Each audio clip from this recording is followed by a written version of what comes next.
이스라엘 백성들이 하나님만 섬기고 하나님의 말씀대로만 살아야 하고 하나님이 기뻐하시는 것으로만 소원과 기쁨을 삼아야 하는 이유가 있어요. 근데 그 이유가 뭡니까?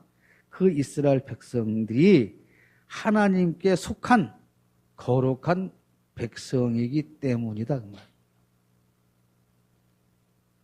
왜 내 자식은 내 말만 들어야 됩니까? 그 자식이 내 자식이기 때문에 그렇습니다. 그렇지 않습니까? 그래서 오늘 보면 6절에 너는 여호와 내 하나님의 성민이다. 내 하나님 여호와께서 지상 만민 중에서 너를 자기 기업의 백성으로 택하셨다. 하나님께서 지상 만민 중에서 나를 무엇으로? 하나님의 기업의 백성으로 택하셨다. 그러니까 우리의 소속이 어디입니까? 우리의 소속은 하나님이에요. 그런데 우리는 어떻게 해요? 하나님을 내 소속으로 삼아서 나에게 무엇인가를 주는 하나님으로 자꾸 끌어내리는 거죠. 거룩한 백성의 의미 우리가 잘 아는 말인데요. 구별되었다는 뜻입니다. 그 도덕적으로 착하다 그런 차원이 아니라 하나님께 속했기 때문에 거룩한 것이다. 그러면 도덕적으로 착하지 않아도 하나님께 속하면 거룩한 것이냐? 이렇게 따질 사람이 있지요. 여기는 없겠지만 있어요. 그런데 도덕적으로 착하지 않은 사람이 하나님께 속해서 거룩한 삶을 살 수가 있겠습니까? 하나님께 속해서 거룩한 삶을 살면 당연히 착하게 사는 거죠. 그러니까 적어도 밖의 사람들이 우리를 볼 때 우리의 삶은 착한 모습이어야 하는 것입니다. 착한 모습조차도 갖지 못하고 살아간다면 우리는 부끄러운 존재가 되는 것이죠. 거룩한 백성, 즉 하나님께 속한 그 백성에게 하나님이 요구하시는 건 다른 거 아니에요. 너희는 거룩한 백성이니 거룩한 백성답게 살아라. 너는 내 자식이니까 내 자식처럼 살아라. 그게 가장 중요한 것이 아까 서론에 여러 번 말씀을 드린 구원받은 백성답게 산다고 하는 것은 가치관의 변화를 말하는 겁니다. 적어도 예수 믿는 사람은 하나님의 백성은 세상 사람과는 가치관이 달라야 한다는 것이죠.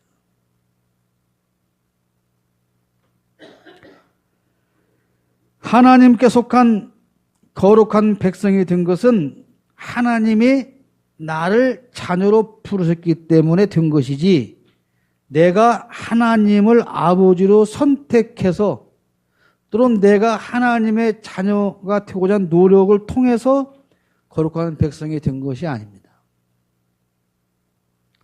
아이들이 흔히 말하죠. 쥐들이 마치 부모를 위해서 태어나서 살아주는 것처럼 말을 하죠. 그래서 가장 싸가지 없는 말이 제가 여러분 말씀드리지만 누가 날 낳으라고 그랬어요? 나도 너 낳고 싶은 생각이 없었어 임마.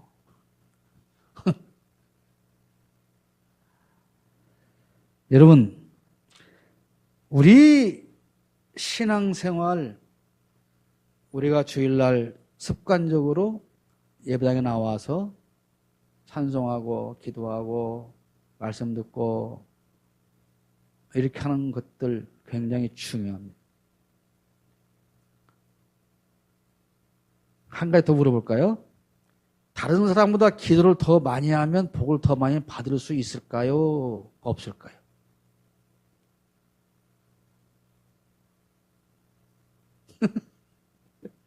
무슨 그런 걸 다 다른 사람보다 다 기도를 많이 해요. 그러면 그 다른 사람보다 내가 더 복을 많이 받을 수 있을까요? 없을까요? 기도도 해본 적도 없고 뭐 말 해본 적도 없고. 그건 몰라요. 왜? 하나님 마음이니까. 그죠? 그런데 제가 드리고 싶은 말씀은 뭐냐면 우리의 그 신앙생활이 잘못하면 종교 생활이 될 수 있다는 거예요. 그러니까 하나님 앞에 기도를 많이 하면 복을 받는다라고 하는 그 사상 속에는 내가 하나님 앞에 좀 더 잘 보이는 시간을 많이 가질수록 지성이면 하늘을 감동시켜서 뭔가를 또 받을 수 있을 거라고 하는 사상들이 무의식 중에 많이 깔려 있다는 것이죠. 그러니까 이 말은 잘 해석을 해야 돼요. 기도하지 말라? 아닌 것이고, 기도하는데 하나님께 무엇을 말씀드릴 것이냐. 내가 하나님 앞에 지금 엎드려서 기도하는데 무엇을 말씀드릴 것이냐. 그게 중요한 거죠. 날마다 밤마다 엎드려서 하나님 돈 좀 주세요. 나 좀 잘 살게 해주세요. 그 기도를 많이 하는 사람이 그런 기도를 별로 안 하는 사람을 보고 믿음도 없는 것이라고 말할 수 있는 거냐 하는 것이죠.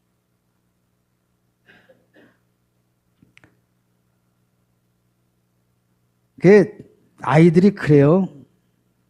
좀 부모님한테 잘 보이고 싶어서 이제 엄마가 막 설거지를 하고 밥을 하고 있으면 웬일인지 생전 그러지 않던 지지배가 와갖고 엄마 뭐 도와드려요? 이렇게 물어봐요. 그럼 엄마가 뭐라 그래? 됐어, 들어가. 그 말은 왜 그럴까요? 네가 알아서 하면 되지. 할 마음이 있으면 이렇게 생각 가지고 보면 네가 지금 숟가락으로 해야 되는지 식탁을 딱 해야 되는지 뭐 쓰레기 같은 거 버리는지 모르겠냐? 그거거든요. 그러니까 됐어, 들어가. 차라리. 우리의 신앙생활을 하는 하나님 앞에서의 마음가짐, 태도, 자세. 저는 그래서 기독교를 가능하면 종교라고 표현하지 않습니다. 기독교는 신앙입니다. 신앙은 뭡니까? 하나님과 나와의 바른 관계를 맺어가는 것입니다. 그게 신앙생활인 것이죠.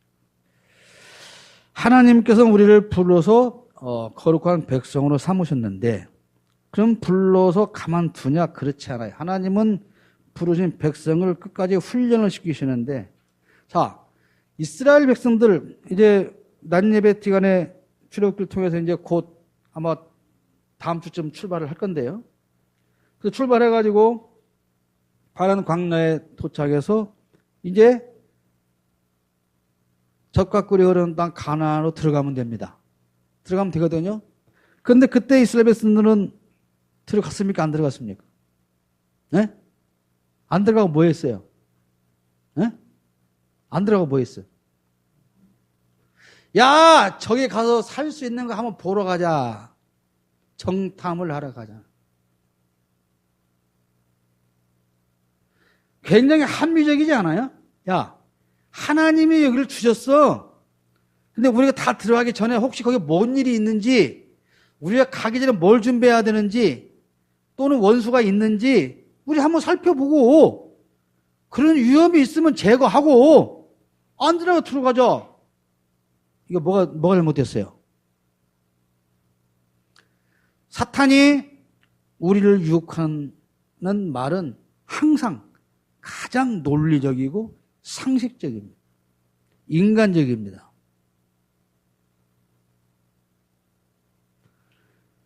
그런데 이거 뭐가 잘못됐습니까? 이 땅을 하나님이 주셨어요. 그러니까 어떻게 하면 돼요? 가면 되는 거예요, 가면. 근데 가다가 자빠지지 않을까? 곱게지지 않을까? 그게 뭡니까? 그게 불신이라는 거죠. 그러면 그게 결과적으로 하나님이 주신 땅에 들어가는 거부하는 꼴이 됐단 말이에요.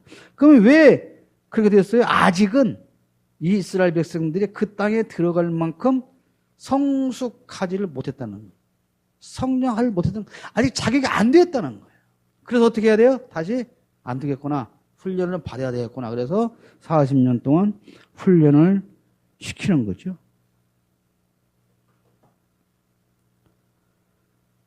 우리 구원의 과정 조직신학에서 보면 성화가 맨 마지막이죠.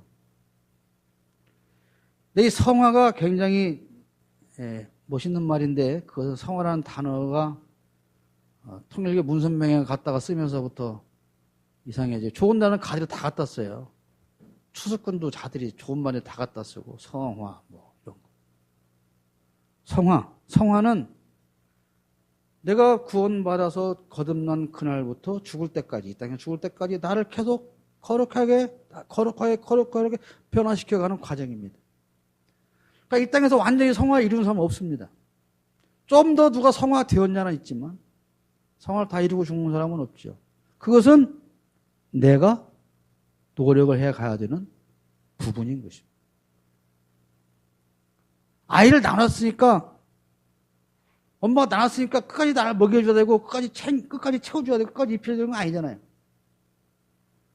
부모가 낳아서 해줘야 할 거 기본적으로 해주면 나머지는 지가 움직이고 지가 크고 하면서 자기가 책임져야 할 부분을 가지고 자기가 커 나가는 것이지. 우리 신앙도 마찬가지입니다. 어제까지 예수 안 믿었다가 오늘 예수 믿었다고 그 사람이 어제 악마였던 걸 천사가 되는 게 아니에요. 우리가 가끔 그런 거 보잖아요. 그 엄청난 큰 죄를 지은 그 범죄자들이 세상을 완전히 막 떠들썩하게 해놓은 그 용서받지 못한 범죄자들이 감옥에 가서 어느 날 보면은 막 그 독실한 신앙이 되어갖고 뭐 성경 읽는데 막 그거밖에 안 한다 이렇게 사람들 있잖아요. 옛날에 대도 아무개 이런 사람도 있었고, 내가 첫 번째 개척한 교회 이름 느리비교회였는데 가가 나오더니 느리비 선교회를 하더라고. 근데 조아무개 말이에요. 대도 조아무개. 네, 조세영이. 근데 그 사람이, 나는 그 사람의 신앙이 가짜라고 생각하지 않아요. 맞아요. 신앙이 됐어요. 됐는데 나와서 선교 생활 열심히 했어요.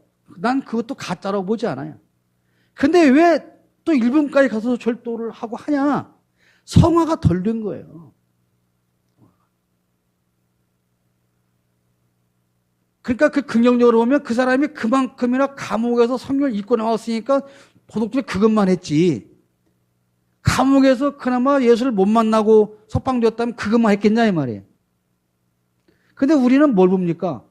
하나 또 한 번 넘어진 것만 보고 욕을 하죠.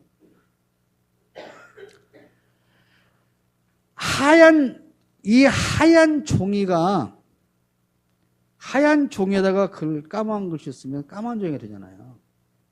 다시 말할까요? 이 까만 색을 열심히 빨아서 회색이 되었어요, 회색이. 그거하고 하얀 종이가 열심히 노력해서 회색이 됐어요. 그럼 어느 회색이 칭찬받은 회색입니까? 똑같은 회색이고 얘가 더 밝은 회색일 수 있어도 얘는 타락해 간 거고 얘는 성화돼 간 거예요. 우리는 그걸 봐야 되는 겁니다. 똑같이 시작하는 게 아닙니다. 어떤 사람은 태어날 때부터 못된 신앙으로 하얗게 태어난 사람도 있어요. 어떤 사람은 까만 채로 태어난 사람도 있어요. 이 사람은 죽게 노력해서 회색이 되었고 이 사람은 그냥 대충 살아갖고 회색이 됐어요. 그러나 사람들이 볼 때는 이 사람보다는 이 사람도 칭찬하는 일이 많다는 거죠. 우리가 예수를 믿고 난 그날부터, 다시 말하면 송집사님이 군대 갔다 오셨나?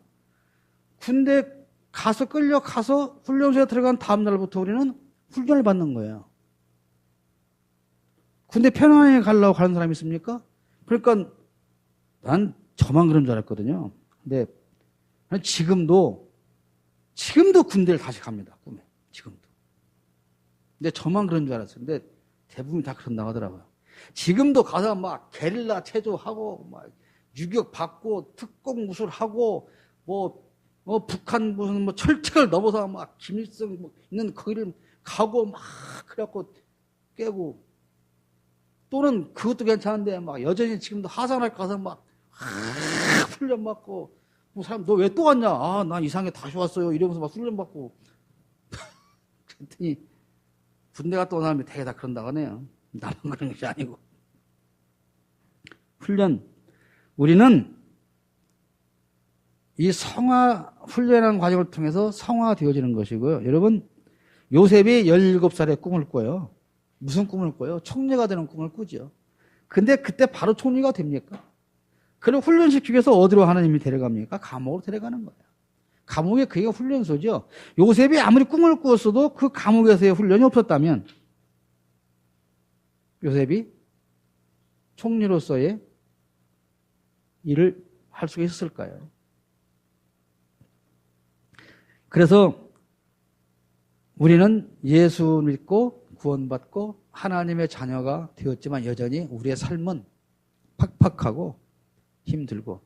근데 이것을 훈련을 잘 받으면 빨리 편안해져요. 선착순을 막 하면 선착순에서 1등 하면 남들이 돌아올 때 쉴 수가 있어요. 그런데 항상 다 그러냐? 그렇지는 않아요. 어떤 때는 이놈아 싸가지 없이 너만 살자고 먼저 뛰어왔냐? 또 다시 들고 와. 그럴 때도 있어요. 그러니까 인생은 복불복이에요. 그러나 우리가 훈련을 잘 받으면 쉴 수 있는 시간이 늘어나는 것은 사실입니다. 그러니까 우리가 하나님께서 나의 삶을 주관하시면서 훈련을 시킬 때 우리 실망하면 안 됩니다. 낙심하면 안 돼요. 아, 하나님 나를 훈련시키겠구나. 요즘에 그 암흑의 사무관이라고 30몇 살짜리 사무관 있잖아요. 근데 그 친구가 제가 목사 됐을 때는 내가 비슷한 것 같아요. 내가 33살에 목사 됐는데요. 왜 목사님 되시면 목사 안수 받고 나면 배우는 게 없어요. 배우는 게 없어요. 아이고, 10년 목표한 게 그 정도야? 아이고, 나 같으면 쪽팔려 간판 떼 안 해. 아주 뭐 기고만장이지 뭐. 육군사관학교나 삼군사관학교 졸업하고 소위 딱 달고 부대 배치받으면 지가 별도인 줄 알아요. 그 위에서 이렇게 보면 참 가소롭죠. 그러니까 이번에 직영문가 거기 그 사무관이 그 한 그 말이 똑같은 거예요. 자기 업무 요만큼 보고 이건 잘못됐다. 그러니까 소위가 딱 가서 보고 야, 이 똥벨도 잘못했네. 이런 거 똑같은 거예요. 그게 뭡니까? 아니, 훈련이 안 돼 있는 거예요. 훈련이 안 돼 있기 때문에 그것을 감당할 수 있는 믿음이 아직 능력이 없는 거죠. 그래서 하나님은 우리를 부르시고 거룩한 백성으로 살아가게 하기 위해서 오늘 또 훈련을 시키시는 거고요. 하나님께서 훈련만 시키는 것이 아니고 훈련시키면서 우리에게 책임지라고 요구하는 부분이 계십니다. 책임지라고 요구하는 부분. 책임지라고 요구하는 부분은 뭡니까? 하나님은 우리가 하나님의 자녀로서 책임지는 삶을 살게 하시기 위해서 우리가 불순종할 때는 벌을 주십니다. 우리가 아이들을 꾸짖고 애들이 딱 기죽고 있으면 그러죠. 뭐라 그래요? 야, 너 미워서 그러는 거 아니야. 너 사랑해서 그러는 거야. 그럼 이렇게 말하면 아이들이 두 가지 반응을 일으켜요. 어떤 반응? 어떤 애는 막 안겨서 울어 이제. 아, 우리 엄마를 사랑하는구나. 근데 어떤 애들은 웃기고 있네. 사랑하면 그래? 이제 두 가지 반응이 나오거든요. 우리도 그래요.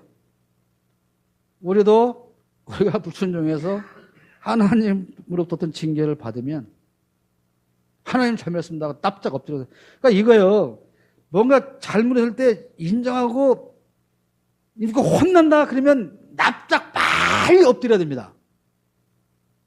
빨리 엎드리면 더 화가 나기 전에 이게 끝나거든요. 끝까지 바닥바닥 우기면서 변명하고 핑계대고 나는 그러려고 그랬던 것이 아니었는데 제가 그래서 이렇게 하려고 했더니 또 그때로 제가 이렇게 하자고 나는 아니려 이게 갈수록 매를 포는 거죠. 여러분, 사랑하기 때문에 질투하는 거예요. 그죠? 사랑도 안 해보고 질투도 안 해보고. 그럼 질투는 왜 합니까? 사랑하기 때문에 하는 거예요. 내 사랑하는 사람이 나보다 다른 사람을 사랑하면 질투하는 건 당연한 거 아닙니까? 그래서 하나님께서 나는 질투하는 하나님이다.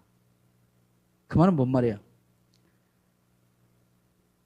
말을 잘 들으라 하고 말을 잘 들으라 순종하라는데 그 방점이 찍힌 것이지 잘못하면 죽인다 그게 아니단 말이죠.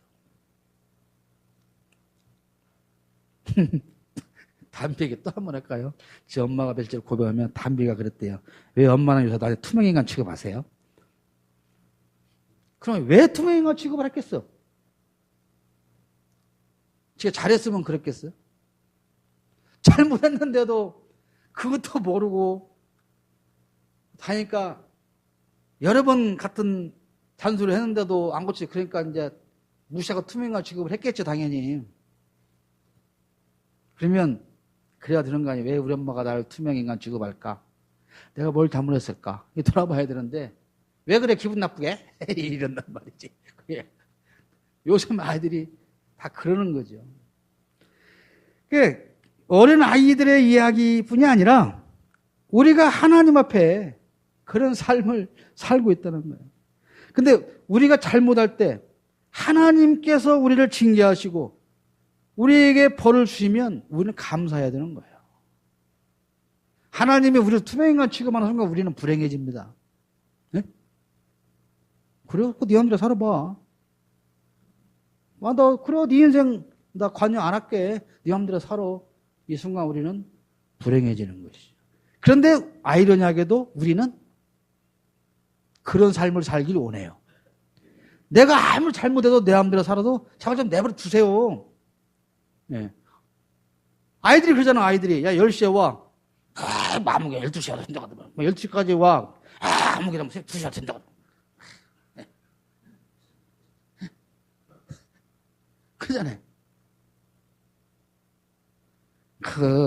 요즘은 이런 소리 잘못하면 큰일 나는데, 요즘에는 뭐 남녀 문제, 뭐 젠더 문제, 뭐 성, 차별, 이것 때문에요. 이긴 거요. 야, 좀 일찍 들어와. 딸한테 엄마 왜 일찍 들어와. 왜요?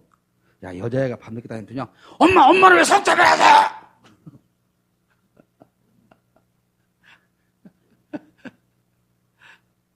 이거 세상 잘못 되고 있는 거 아니에요? 얘기 길게 하면 유튜브에 퍼지면 나 또 욕먹을 수 있으니까. 참, 이해 안 되는 부분들이 참 많습니다.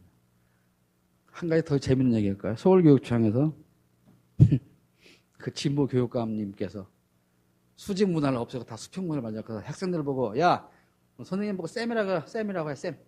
나 교육감이라고 안 해도 돼. 희연님, 조프로, 조쌤, 불러도 돼. 다 지금 난리가 난 거야. 이게요, 뭐든지 선이 있는 거예요, 선이.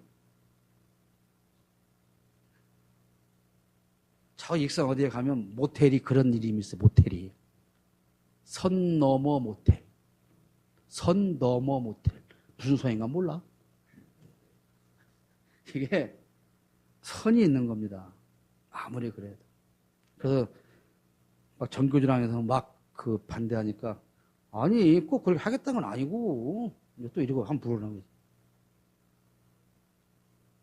이거 어디까지가 자율이고 어디까지가 자유냐, 방종이냐, 이런 것을 우리가 하나님과 함께 살아가는 신앙생활에서도 잘 지키지 않으면 안 된다는 것이죠. 하나님께서 우리에게 많은 요구를 하시는 것은 우리 함께 사랑하자, 사랑을 나누자, 그런 말씀인 것이고요. 우리는 하나님이 선택하시고 사랑하셔서 하나님의 소유로 삼으신, 하나님이 가장 중요하게 생각하는 하나님의 거룩한 백성입니다. 우리의 삶은 하나님께 선물이어야 합니다. 내 자식이 나에게 선물이어야 하듯이 나는 하나님께 선물 같은 존재로 살아가야 됩니다.